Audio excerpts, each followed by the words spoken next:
Good afternoon, everyone. Good afternoon. Thank you so much. I never take opportunities like this for granted.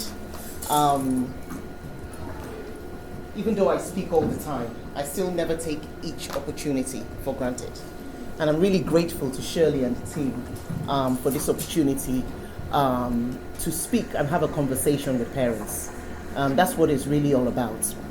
And the reason that we speak a lot to parents is not that parents are not doing a great job. That's never the intention. The reason that we speak a lot to parents now is because we live in a different world. No matter how you see it, the world today is different from how we grew up. And so in the 21st century, if we're not continuously learning, unlearning, and relearning, then we're doing ourselves a disservice. Our children have lots of voices to contend with. Alvin Toffler said, the illiterates of the 21st century, they're not those who cannot read or write. Because back in our days, anyone that couldn't read or write, we called them illiterates. In the 21st century, the illiterates are those who are unwilling to learn, relearn, and unlearn. So there's a lot of unlearning to do. And there's a lot of relearning to do. For every stage of parenting. Even after you've parented your 0 to 10, when you're going into teens, there are things to unlearn and there are things to relearn. As you're going into young adulthood, there are things to unlearn and then there are things to relearn. So every stage of parenting involves these areas. And when Shirley talked about, the theme being this denim, diamond, and rose, I said, okay, how can we relate that into parenting? How can we relate that into parenting? You see, I always believe that today, in today's world, we need to raise resilient children. Resilience. We also need to raise children who are rooted in their values. And Coach Eden, you talked about values. Very important. And then we need to raise radiant children. Because in today's world, you can know everything you want to know, but if you don't have the confidence to speak out, they're not going to believe you. They're going to take you for granted. They're going to assume that you don't know anything. And this is what causes a lot of our children to be left behind. Because a lot of our children have not got the skill to have conversations with fellow adults. Many young adults that I coach, they haven't got the skills. When they go into the workplace, they can't look into fellow adults face to face. They can't have these little soft conversations that we have about the weather. And all these kind of little conversations that happen. They're not used to it because at home, it's about, don't look at me when I'm speaking to you. I'm your mother. We can't be doing that. We cannot be doing that. If your child tells you no, let them explain why they're telling you no. Oh, you're rude, you're this. No. They're going to learn how to say no first in our homes. If they don't tell you no, they're not going to tell outsiders no. And I'm saying this out of a lot of experiences I'm having when I'm coaching young people. And so this is the beauty of what I do. Because I coach both young people and parents, I'm the bridge between them. And I can tell what are the issues from each area. So we're going to talk briefly about raising resilient children. And I just love the theme. I just thought, okay, the heart of motherhood, Denim. Let's go to the next slide. I want to just kind of break it down. I think we can leave that slide. That's a quote I just put here. You are the denim. So you're flexible, but you're also firm. Okay? You're the diamond because you shine after the storm. Yeah? We've all gone through different things. I was here last year. Little did I know that by this time, now that I'm here today, I've lost my husband in between. So we go through storms in our lives. Each and every one of us. We all have storm stories. But what we choose to do with those stories is what matters. And what we choose to do with those stories are what we are exemplifying to our children. Very important. You are the rose as well, blooming in every season. I had a parent yesterday in a workshop that I was walking. She goes, oh, I don't know, my daughter, she's not so motivated. When I tell her to do stuff, she does not do stuff. In my mind, I was like, what's happening? The person that is talking already does not even speak in motivating. You know what I mean? So I told her, You cannot be speaking like this to your daughter. Teenagers, they're beautiful people. They're in a stage of their life where they're trying to find their identity. So if you want to really get teenagers to listen to you, you've got to be up to the game. You can't be like, so why are you doing that? Oh no, this world is heavy. No. You've got to talk like someone who knows what you're saying. You've got to prepare yourself. You've got to take care of yourself, your self-care. Because they want to see who they're listening to. Do you know what I mean? You know, sometimes I see parents, and I don't know if any of you are like that, but sometimes back in the days when I take my kids to school, I see parents with their PJs going to school to drop their kids. I'm like, what is this? Come on, guys. Represent, sorry. Because we came to this country and we saw a lot of Caucasians probably just wearing PJs to go drop their kids, and we think it's a normal thing. It's not normal. You've got to step up the game. It's not normal. You see them PJ, I'm like, what are you wearing? What's going on? Your kids are watching. That's the thing I'm trying to say. And if you want to hold on to that influence in your children's lives, you've got to play the part. Very, very important for all of us as mothers. We've got to play the part so that they listen to us, because we've got so many experiences, mothers. We've got so many life experiences that we need to teach our children. But if we don't empower ourselves, we lose that because they won't hear us. Yeah? So let's just keep going. And the reason, one of the main things that in these points I'm going to share here, how to raise resilient, radiant, and rooted children. Your words matter. Words have power. If there's anything else I can say today, that's all I want to take from you. Your words have power. And I'm a woman of faith. Proverbs 18:21 is something that I remind myself about all the time. Life and death are in the power of our tongues. Sometimes in my coaching sessions, I have to turn my face a bit backwards or keep my eyes open, put my head up to keep the tears from coming up. Because when I hear some things that some young people say their parents have called them, I'm like, no. But this is not a judgmental space. This is a safe space. So I'm not saying this to pass any judgment on parents, because a lot of times these things that we say, we heard them growing up. It's something we're doing by default. We didn't wake up in the morning and say, you know what, today, I'm going to insult my child. I'm going to do that. Nobody does that. But it's because of the default, that's what you heard growing up, you end up repeating it, except you're intentional. And it's not when people say, oh, my mom was like this, my dad was like this, oh, God forbid, I'm not going to be like that. God forbid is not enough. God forbid is not enough. You've got to say, what are you then going to do instead? Not, I'm not going to. What are you going to do instead? So your words carry power. And I'm going to share a few things that I've heard. You are a disgrace to this family. Even as I'm saying it, I have to say it because I want us to hear it. But if you heard something like this growing up, then you've got more work to do with your intentionality in speaking to your children. And that's why I'm bringing out these words. I'm not bringing it out to shame anybody or judge anybody. I'm just bringing it out because if you're not aware, you will keep repeating these words. Can't you see your mates? Look at this person. He's doing much better than you. At this rate, how are you going to pass your GCSE? I know you want to encourage your children, but you cannot use negative encouragement to encourage your children. The world out there is not fair to our children. If you hear the things that our children go through in the schools, you have to be their number one backup system. You cannot speak down to them to raise them up. It doesn't happen.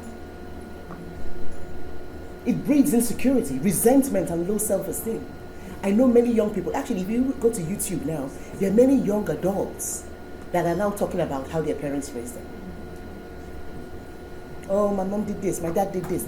Now, sometimes now, no talking. They're not talking to their parents. And yes, as a mom, you would think that's not fair. After all I did for you, I went to work for you. I worked night shift for you. Is this how you repay me?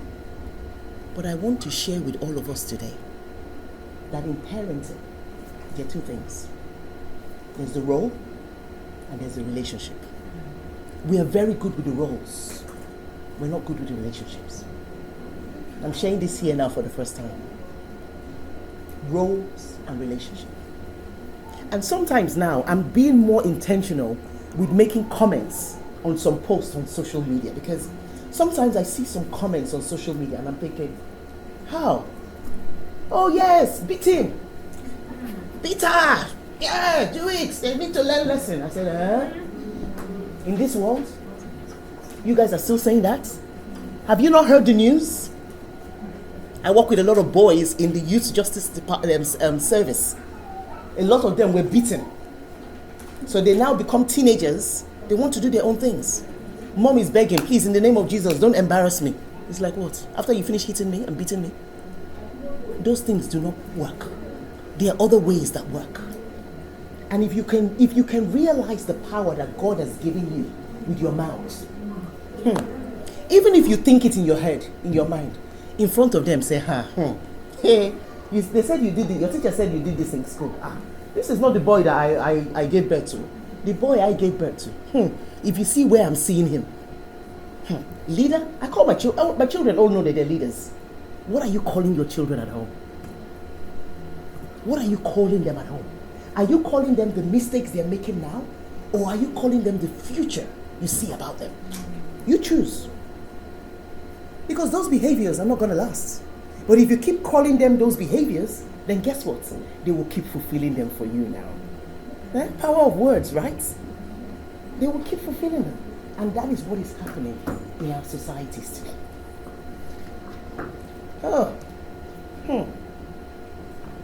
You will never amount to anything. How? Or you were useless. How? And then the next minute we're praying. Do you get do you see the dysfunction with that? You finish calling them names, the next minute we're praying. Or we just finish fasting as a family. The next minute we're calling them names. Because we haven't learned how to have self-control. We haven't learned how to speak wisely to our children. We haven't learned how to believe our children. That's one of the things we haven't learned. So as we go along, that's what I want us to start to think about. Mothering, parenting is more than the role. It's the relationship as well. There was a story on Instagram some time ago about the son that sued the parents because the parents wanted him to go to school in Ghana. So now the judge went for, was supporting the parents and stuff. And in my comments, because I saw a lot of people writing stuff, and I said, I've got to put a voice in here. So in my comments, I said, you know what? I'm glad that the judge supported the parents. The parents had the right intention because he was getting involved in gangs. So they didn't want him to get involved in gangs. But here is the part that I'm going to encourage the parents, is to work on building the relationship back. Because for a child to sue his parents, it shows disconnect. Oh, come and see, people came at me. Yeah, so why should we be friends with the son? The father is the father, the son.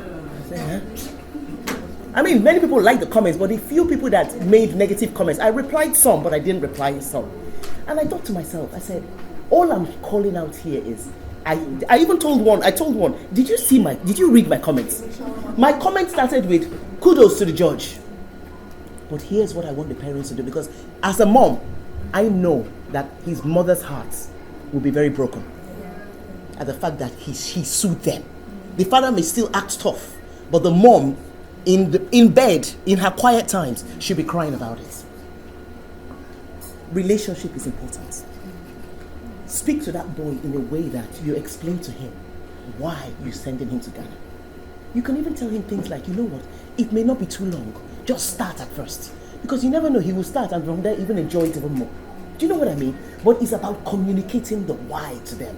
Not just doing things gra, because you're the mother or because you're the father. These kids grow. They don't remain 10 for long. They don't remain 15 for long. They grow. And we've got to remember that, because you and I know that the relationship we have with our children in adulthood is very important to even our well-being. Can you imagine after all this, you finish suffering, finish going to work, finish doing all these things, in adulthood your child says, no, I don't want to talk to you. Can you just imagine that? But it's happening. It is happening on a daily basis. So we need to be very intentional. We can go to the next slide. You just get the gist of this whole thing. And when we talk about connection before correction, because this is something we talk a lot about, but I want parents to know that we are not saying don't correct your children. That's not what we're saying. We're just saying connect with them. The more you connect with your child, the more the solving of the problems and the correcting becomes easier. Do you see what I mean? Connect with your child. Spend time with your children. Quality time is very important. I know we go to work, we do all these things. Even if it's 5 minutes a day per child, they will look forward to it. I remember my kids as well. By the time I finish spending 10 minutes, one will come in, oh, Tamara, your time is over with mom. Because they're looking forward to their own 10 minutes with me. Did you see what I mean? Because I'm not going to tell you that we have to now have 24 hours for our children. That's not possible. That's not even realistic. And actually, that would be quite boring. Do you know what? But spend that 5-10 minutes. Make it quality. And make sure that in that quality time, you're not correcting them. You're not criticizing them. You're not telling them what they did wrong. Leave that wrong conversation for another day. But that quality, keep it quality. So that they look forward to it. Because it's in those quality times you're going to hear the concerns they have. It's in those quality times you're going to hear what somebody told them. I have a young person that just told me that in year 8, somebody told her she has a man face. Since then, she does not love herself. She says, I'm not pretty. I'm not pretty like my friends. And from saying you're not pretty like your friends, what motivates you to then study? So we want them to be academically sound, but there are a lot of things that are happening to them emotionally that is affecting their academics. So we have to pay attention and listen to them. Because if we don't listen to them, they go and talk to other people. And those other people may not share your values. And those other people can give them advice that will take them the wrong path. And that is what is happening today. So connection before correction. The second part is upgrade your questions. Stop asking your children. And I'm going to say this. Sometimes the why question can sound judgmental. Why did you do this? I don't know. That's what they will answer you. I don't know. Because really, they don't know. They don't know. So the good question to say is, what happened? What happened? What were you thinking? So that you can get to their thoughts. Because you cannot change behavior without changing the thoughts. And it's the thoughts we need to gather, not the behavior. Because the thoughts will lead to the behavior. Why did you do that? My son, there was a period where every day I was being called in school. Oh, Kenny is misbehaving. Oh, Kenny is distracted. Oh, there was even one that was so ridiculous. They said he purposely threw a pencil on the floor to distract the class. I said, okay. I told the teacher, don't worry, me and Kenny are going to have a conversation about it. You know, you speak professionally to teachers as well, so that they know that you're not a small person. Oh, don't worry, we'll have our regular conversations. We'll talk about it. So I spoke to Kenny. I said, Kenny, the teacher is saying this. What happened? He says, Ade asked me a question, so I needed to answer his question. I said, okay.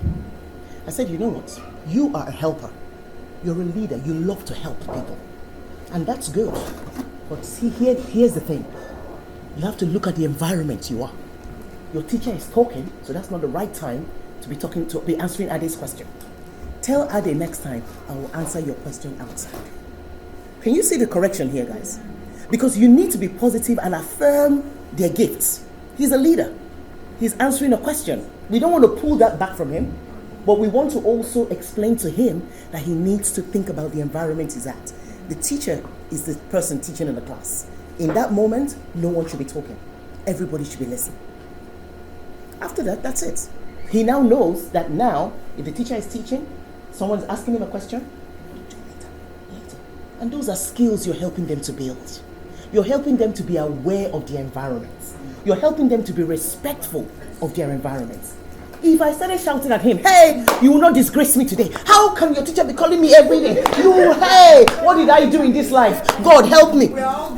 I know we are. And that's why we're here today, in this safe space. That's why we're here today.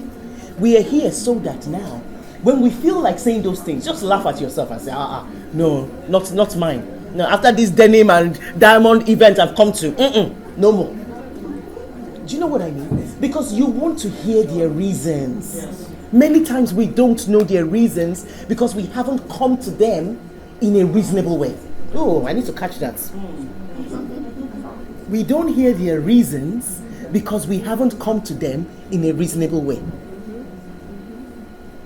You need to know their reasons because it's through their reasons you can teach them the right way to do things. Very important. So avoid the why questions, ask what.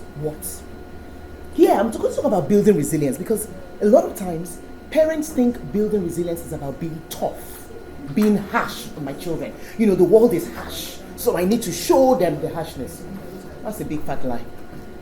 Resilience is about how they get up from a setback. That's what resilience is about. Resilience is also about how they rise above negative feelings. I want you to hold on to these two definitions because it's very important. When we say we want our children to bounce back from setbacks, but yet when they make a mistake, we start to shame them, embarrass them, criticize them, judge them, compare them for a mistake they made. How are they going to learn from that? How are they going to bounce back from that? Do you guys catch my drift? I know. That's why I'm trying to. Yes, exactly. I know. And that's why. Take note of yours so that we can have a conversation. Yes. Because she has a time limit. Yes. Take note of your comments and then we'll come back to that. And this is why we need to be very understanding of mistakes that our children make. We're not saying don't correct them. Remember that. But we're allowing them so that they can rise from that mistake. That's how they're going to be able to handle setbacks in life. They don't get a goal in football. They know how to rise from it. They miss a school that they applied for. They know how to rise from it because they have learned how to rise from the mistakes they've made in their homes. Do you understand? Yes. So very, very important. And then, in terms of the negative feelings, resilience is also being able to rise above those negative feelings. And what does that start with? It starts with self-control. It starts with how do we model self-control? And that's why now, I've stopped saying stop shouting to parents because I said no. Stop shouting is too simple to be talking. I'm not going to say it's too simple. It's too vague. When I tell you, are you exemplifying emotional regulation to your child? Maybe that will enter your mind more. So that's what I'm going to be using now. How are you regulating your emotions? Because if we don't learn how to regulate our emotions, our children will not know how to regulate their emotions. Talk about the series Adolescence. I know a lot of people are saying, oh, the internet, oh, social media, oh, this. Yeah, social media is a problem, but it's beyond that. It's beyond social media. It's also about the child's self-esteem. It's also about the child's how he regulates his emotion. So yes, the girl was not right to bully him.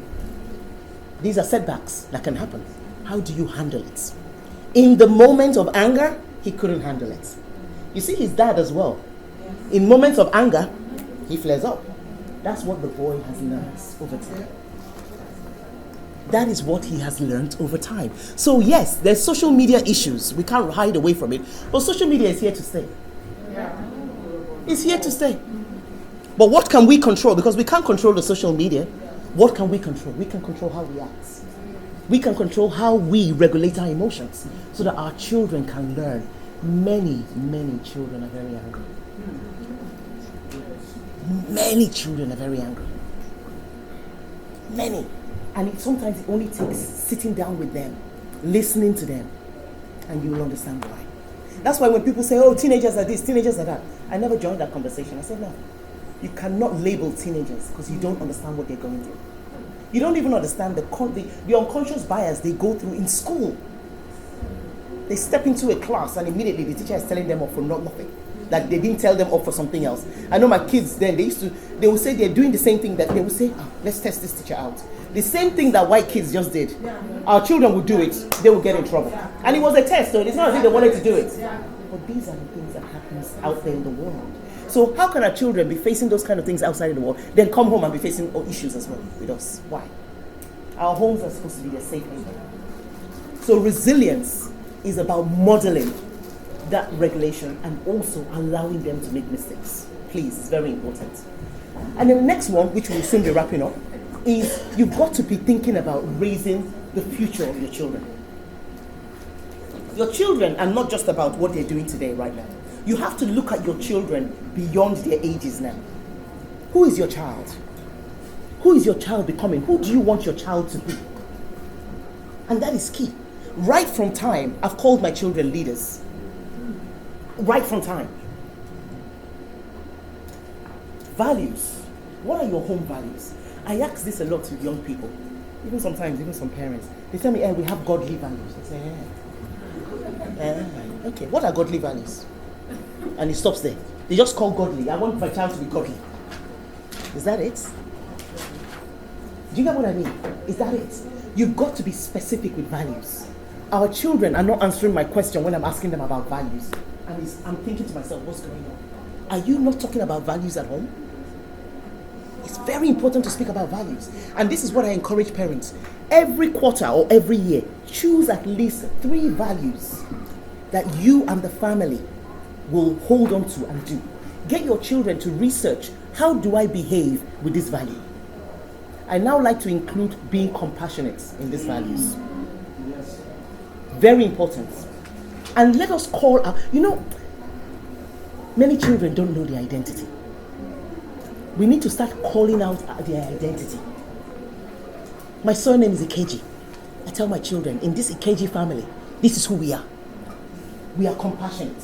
We are leaders. We're people of impact. Being a leader is already in your DNA. You need to start hearing these things.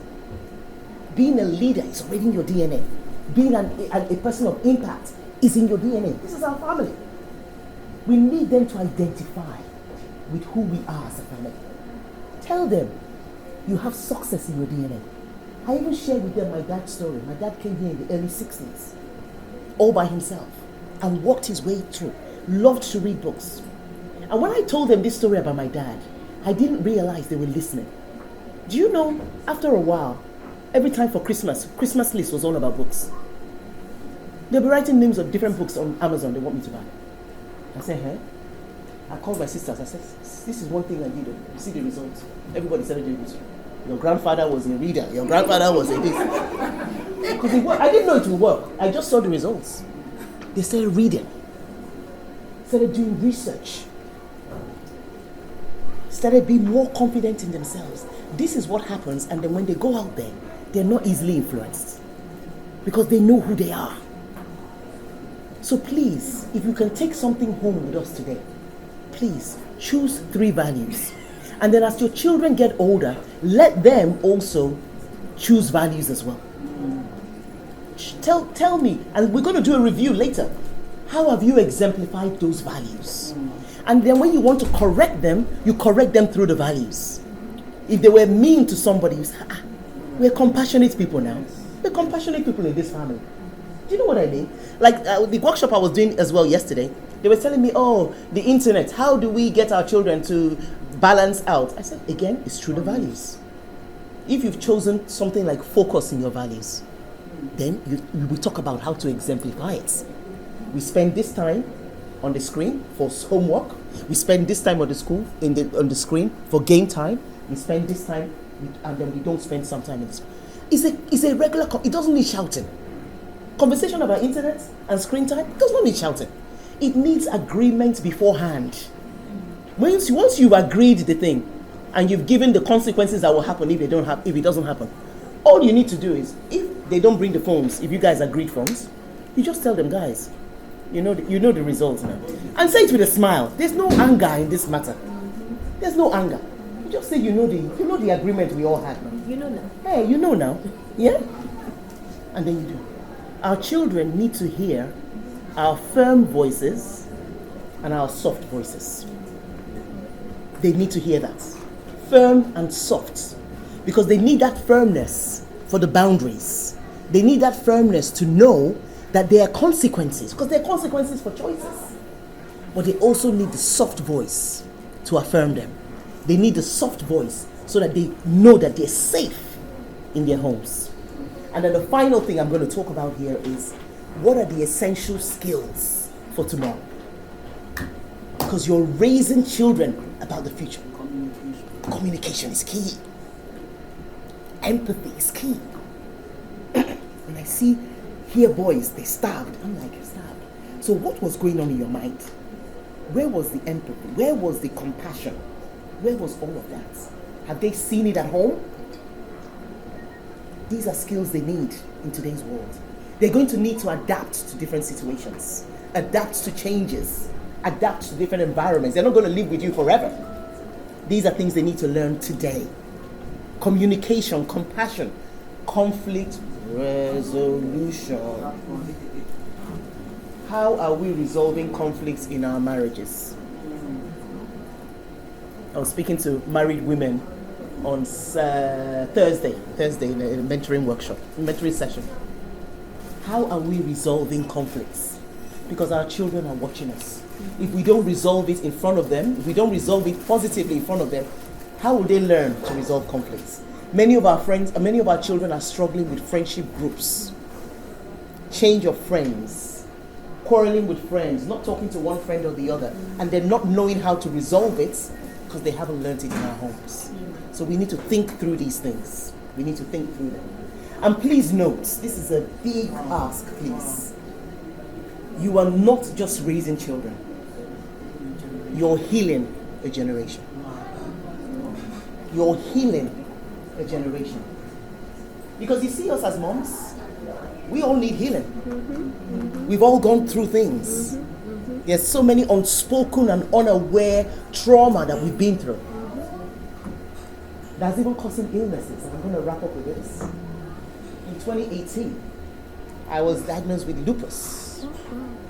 And my consultant said, Phinnah, Mr. KJ, have you had any trauma recently? I said, trauma? It's 2018. I said, no, the only trauma I've had was when I was 5 and my dad died. She said, oh really? Okay, just do some work, because I had this black scar on my leg. Massive black scar. Inflamed, everything. So of course I was on medication. But I had to start doing some internal work. I had to start doing some internal work. What happened? What did I go through? What are some things that I've left unaddressed? And yes, I had a lot of trauma, both in my marriage and in my adult life, that I had to walk through. Because that cost me that illness. But can you believe today I don't have lupus anymore? Ooh. They've taken that off my diagnosis. I don't have lupus anymore. Because yes, I went on medication. Yes, I prayed and I stayed in faith, but I did the internal work. What are those things I was suppressing? Write them down, journal it out. Replace what you were calling yourself, because you heard some names being called to you. You just kept quiet, because as the Christian girl, we just keep quiet, but we don't realize that we need to address those things. Because those things, we suppress our emotions. The suppression, you suppress. Your cells are not forgetting it. The body keeps count. And then it affects the way we parent our children. Sometimes we're angry at our children. It's not our children we're angry at. It's the untreated trauma that we're dealing with. So you see, guys, moms, there's a lot of work to do. Both internal work and physical work. But your self-care is very important as we wrap this up. Take care of yourselves. Even this time that we're here together, this is self-care. It's self-care because you're helping yourself. You're learning. You're unlearning. Self-care is a priority if we're going to raise the resilient children that we want to raise. We are called to raise this generation. This generation of our children, they're going to make impacts. Amen. They're going to go places that you've not even dreamed of going. Amen. Did I believe I can step into Harvard? What am I looking for in Harvard? But my son dreamed of Harvard, and he's in Harvard. He's going to be graduating next month. But this is just to say that your children's future is bright. Be partakers of that bright future by changing the words and the actions you take together. It's not about tomorrow, it's about today. That's what leads to the bright future that each and every one of your children have already. It's already there. We just need to help them to nurture it and nurture it well. Thank you so much.